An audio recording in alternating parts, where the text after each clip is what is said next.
People do leave Hotel California these days because they can't pay the bill.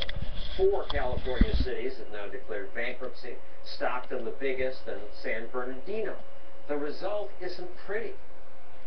The community is slowly breaking down to nothing. Businesses that are now empty, lots that are empty, parking lots that are empty. People are stuck, but people are going through, you know, and there's no opportunity, there's nothing. It's like a ghost town here. 3/4 of the city's money went to what they call public safety. That means unionized cops and firemen. Politicians promised them much more money than the town had. So, do the people in San Bernardino realize that's the reason the town went belly up? No. This show's special correspondent Kennedy went there to ask and heard that even in bankruptcy, people like cops and firefighters. We were not the ones that created the problem. Firefighters are heroes, cops are heroes, so who's to say what's too much and what's not? I don't blame anyone in particular, it's just a matter of things that happen over the course of years. This next man is in the prison guards union.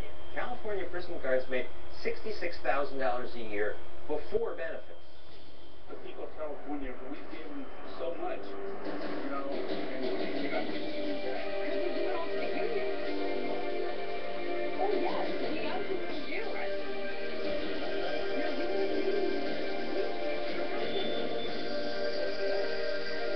Of course, and the pensions they pay, $66,000 pay close to $100,000. They're big in California.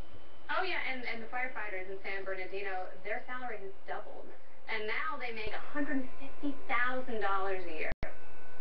But people weren't upset. Well, I would say ignorance is bliss, but no one there seemed very happy, so maybe that adage doesn't hold true for San Bernardino. Well, you must do that. Well, Kennedy thought the mayor's office would be a place to go to learn more about what caused the bankruptcy, so she tried that. That's San Bernardino City Hall. It's a really nice building. It looks really expensive, which might be part of the problem. Let's go get some answers. I'm talking keep. There must be people in there working 7 days a week to solve these problems. Mayor's office. I walked down an empty hallway looking for the mayor, looking for anyone. I felt like I was in a horror movie. It was creepy. Is anyone here? Hello? So I found an empty conference room and decided I would take over as mayor. All right, everyone, thanks for coming. It's really great to have you here. I'm the acting mayor. Not a lot happening. Does anyone have anything that I should be looking at on the rundown? The agenda? Show of hands? All right, not all at once. Busy day, San Bernardino. We have a lot of problems. A lot of people out of work. A lot of businesses with shutter doors. And I don't hear any answers from any of you.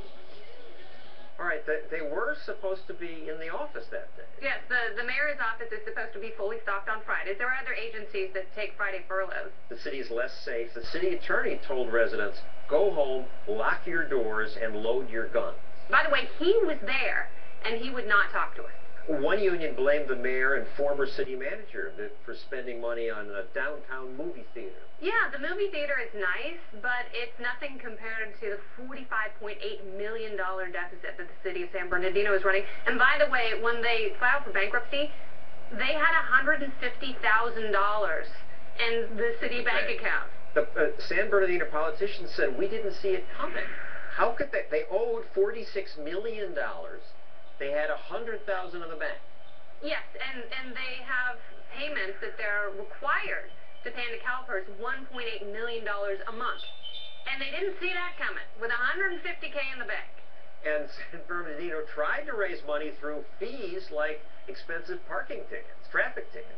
Look at all the money we just paid, more than $400 or $500 on just a speeding ticket. And they're going bankrupt. What he didn't tell you is he was going 90 in a school zone. So he should pay, but it's not going to cover all these pension obligations. Nothing's going to cover these pension obligations. Not in San Bernardino, not in Stockton, not in Vallejo, not in Compton, not in any of these other cities in California that are simply failing. Finding a silver lining, I hear that there's more civil society perking up. Volunteers are doing park maintenance, working at the animal shelter, replacing broken streetlights. Neighborhood watch associations are starting to blossom to police neighborhoods. That's good. Yeah, and they want their city back. So they're taking it themselves, and it just goes to show the private solution is always better. And it's what you're going to have to go to when the government has spent all the money. Thank you, Kennedy. Next, we take this same problem that's bankrupted San Bernardino and see what it does to the whole state. It's not pretty.